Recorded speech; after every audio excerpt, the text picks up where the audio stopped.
Allahu Akbar, ada yang begini. Allahu Akbar, ada yang begini. Bahkan ada yang begini, Allahu Akbar. Ada yang begini. Coba ke tanah suci. Ada juga yang Allah khusus ke terserah, enggak usah kau maki. Ada juga takbir kayak enggak makan 2 hari. Ada juga begitu.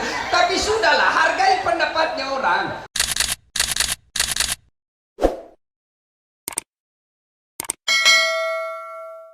Assalamualaikum warahmatullahi wabarakatuh.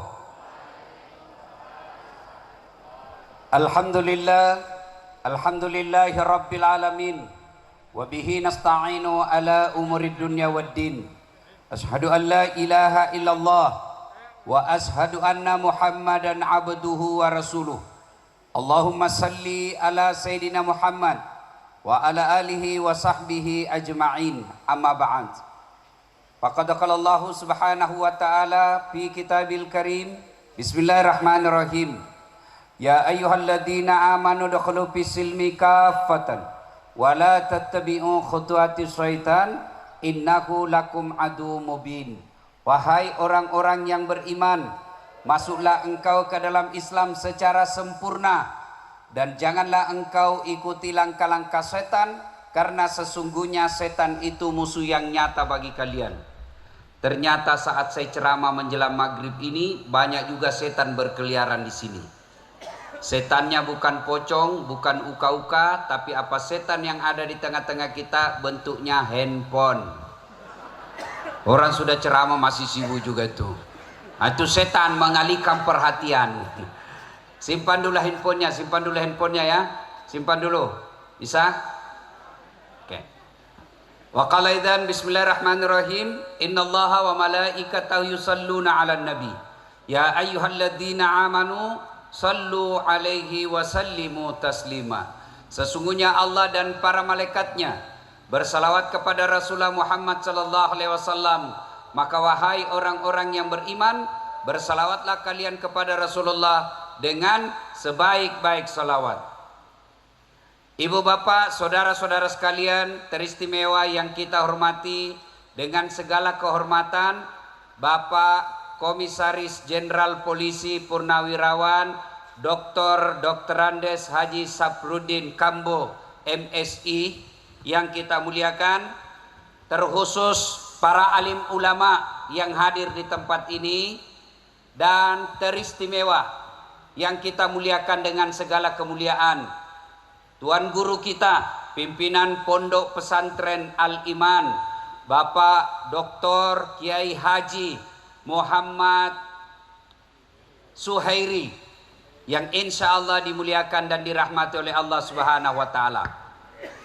Adik-adik sekalian, ketika saya berada di pondok pesantren begini, demi Allah dan Rasulnya, saya tidak berani ceramah. Kenapa? Pak Kiai, saya ini bukan alumni pondok pesantren.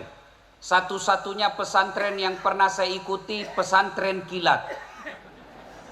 Saya SD sampai SMP di kampung. SMA 4 Makassar, jurusan fisika. Masuk kuliahnya di Sospol. Padahal daftar fakultas kedokteran 3 kali, tidak lulus. Lulusnya di Sospol, jurusan ilmu komunikasi. S2 public relation, S3 komunikasi politik. Tapi Allah takdirkan saya jadi ustadz. Ini takdir Allah. Dulu tamat SMA daftar akabri, karena ceper tidak lulus. Teman saya lulus, sekarang dia sudah 2 bunga. AKBP, Ajun Komisaris Polisi. Dia reserse, pakai baret merah. Saya lulus jadi ustadz pakai baret putih. Tapi alhamdulillah dengan baret putih yang saya pakai ini, saya bisa ceramah di depannya bintang 3. Saya bisa ceramah di depan bintang 1, Brigjen. Dek, tahu Brigjen? 1 bintang polisi. Tahu komisaris jenderal polisi 3 bintang, saya ceramah di depan beliau. Bahkan hari ini saya ceramah di depan para adik-adik santri yang dulu waktu saya tamat SMP menangis dan memberontak saya kepada bapak saya karena saya mau sekolah pesantren tapi bapak saya tidak bisa ongkosi, akhirnya saya sekolah SMP, SMA. Alhamdulillah. Tapi semangat saya mau belajar agama, alhamdulillah lagi sekarang dari semua ustadz-ustadz yang viral, Dasat Latif paling banyak viewersnya sekarang.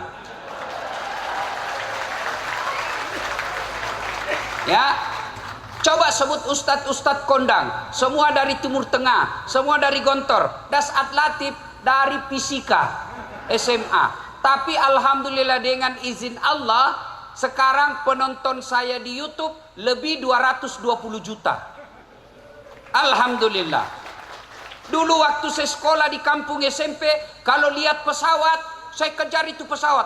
Bahasa Bugisnya, kapal lalutu, pesawat, lihat kok pesawat. Dalam hati saya, bisa aja kah saya nanti naik pesawat? Waktu itu di kampung, saya bisa gitu nanti saya naik pesawat. Alhamdulillah sekarang capek saya naik pesawat. Alhamdulillah. Dulu kalau lihat ulama, Masya Allah, enak betul jadi ulama. Datang disambut dengan punya kemuliaan. Air minumnya kita perebutkan. Tangannya semua kita cium. Kemudian kepala kita sodorkan. Tapi Pak Kiai usap kepala saya. Waktu itu saya kecil. Alhamdulillah sekarang sudah jadi ustadz. Nah sekarang apa resepnya? 1. Utlubul ilma. Belajar.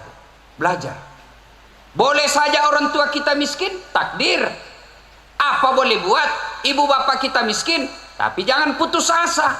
Saya ingat pesan saya bapak saya dulu. Dia bilang bahasa Bugis, ambokmu kasiasi, indokmu kasiasi, tapi punggala tala sogi. Bahasa Bugis, bahasa Indonesianya. Nak, bapakmu miskin, ibumu miskin, tapi bapak Allah Tuhanmu yang maha kaya. Belajar kok nak, sekolah kok. Maka saya waktu sekolah, saya cuma minta sama bapak saya beras. Nggak usah pikir yang lain Pak, saya punya urusan di Makassar. Beras saja saya minta. Alhamdulillah.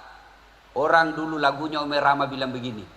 Berakit-rakit dahulu, berenang-renang ke tepian, sakit-sakit dahulu, susah-susah dahulu, lalu kemudian berbahagia. Nah kalau mondok seperti ini pasti menderita. Makan tempe, sayur kangkung. Sudah makan sayur ngantuk belajar. Tapi ingat, Allah pasti angkat derajatnya. Orang yang punya ilmu pengetahuan, janji Allah dalam Al-Quran, yarfa'illahu alladhina amanu minkum walladhina utul ilma darajat. Allah angkat derajatmu. Mana buktinya? Beliau-beliau nih duduk di depan. Kenapa? Karena punya ilmu. Saya kemana-mana ceramah, meskipun saya terlambat, pasti di depan. Dan Ustaz, tidak dimulai acara kalau Dasat Latif belum datang. Dan hebatnya lagi, coba lihat, kita sama-sama hadir, tapi di depan ada kuenya. Kamu tidak ada. Iya toh, Allah itu baru di dunia, sudah Allah nampakkan perbedaannya. Alhamdulillah. Ada kawan saya juga doktor, S3 juga dari luar negeri, tapi tidak lancar ngaji. Allah derajatkan dia karena dia tidak baik ilmu agamanya, di belakang dia duduk. Padahal dia doktor. Tapi kenapa dia di belakang? Karena takut disuruh imam. Maka Allah katakan iman ilmu. Kalau mau diangkat derajatnya harus sejajar ini. Tidak boleh ketinggalan iman, tidak boleh ketinggalan ilmu umum. Maka sejajar iman, ilmu. Maka di pesantrenlah tempatnya. Tapi alhamdulillah ya adik-adik sekalian, meskipun ilmu matematika tinggi, hafal hadis ribuan, ayatnya satu Quran dia hafal, tapi tidak punya adab, kalian nilainya di hadapan Allah 0. Maka puncak dari semua ilmu itu adab. Disinilah pesantren diajarkan. Sekolah umum kadangkala tinggi sekolahnya, tinggi pangkatnya, banyak hafalannya, tapi kalau tidak punya adab, tidak ada gunanya. Coba lihat kalau di pesantren, lewat depan guru kan gini. Kalau sekolah umum, lewat gurunya. Tidak ada gunanya itu, tidak ada gunanya.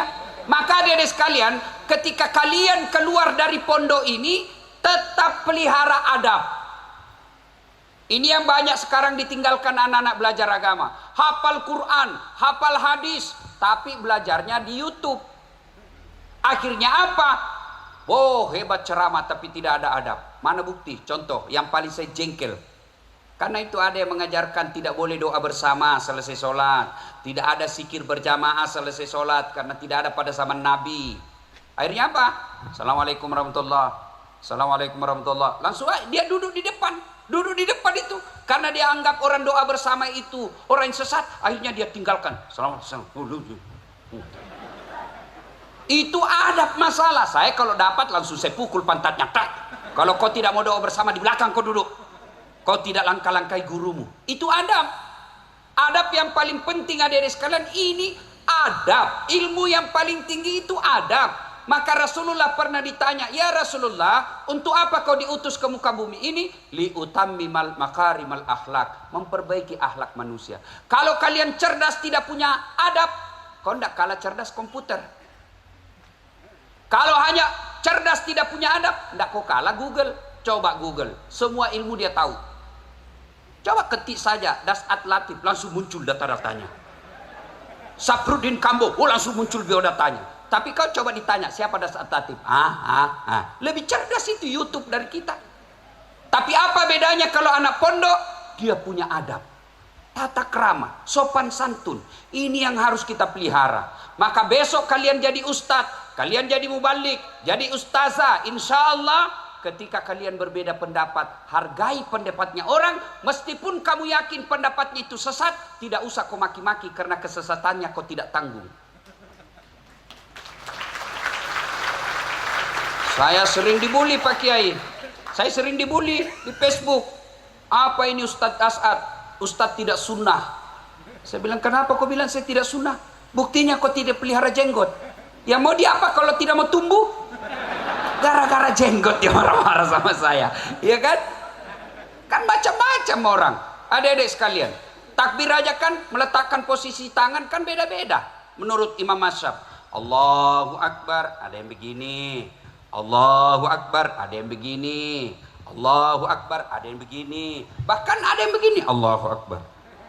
Ada yang begini. Coba ke tanah suci.